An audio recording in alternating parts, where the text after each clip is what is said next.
বঙ্গ, ফোনটা কি শুধু তোর একা প্রেম করার জন্য? মা আমার কি কোনো ফোন আছে? বাড়িতে তো একটাই ফোন। তা ফোনে কি তুই সারাক্ষণ প্রেম করবি? ফোনটা দাও মা, নয়তো তুমিও যে একটা ছেলের সঙ্গে প্রেম করো আমি কিন্তু বাবাকে বলে দেবো। এই নে ফোন নে, আমি একটু ওই ছেলেটার সাথে দেখা করে আসি। আর তোর বাবা যদি ফোন করে তুই একটু ম্যানেজ করে নিস। হ্যাঁ লবঙ্গ, হ্যাঁ শোনা বলো। দিস না। আরে আরে আরে কি করছো? এক মিনিট। কি সুন্দর তুমি আমার গালে টালে হাত দিচ্ছিল। আরে আমি আসবো কি করে? আমি তো তোমাদের বাড়িটাই চিনি না। ঠিক আছে, লোকেশন পাঠিয়ে দাও, আমি তোমাদের বাড়ি গিয়ে তোমার বাবার সঙ্গে দেখা করে নেবো। रुको जरा। কে ফোন করেছিল মদন? না না, তেমন কেউ না। তাই বলো, যদি কোনো মেয়ে হতো না তোমার মদন আমি চিবিয়ে খেয়ে নিতাম। তুমি বয়ফ্রেন্ড হয়ে প্রেমিকার বাড়ি চিনতে পারছো না? বসো, বাবা তোমার সঙ্গে কথা বলবে। আমি বাবাকে ডেকে আনছি।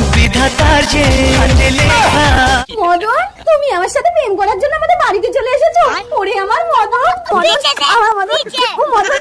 মা, মদনের সঙ্গে তুমি প্রেম করো? এই তুই আমার মেয়ের সঙ্গেও লাইন মারছিস, আমার বউর সঙ্গেও লাইন মারছিস।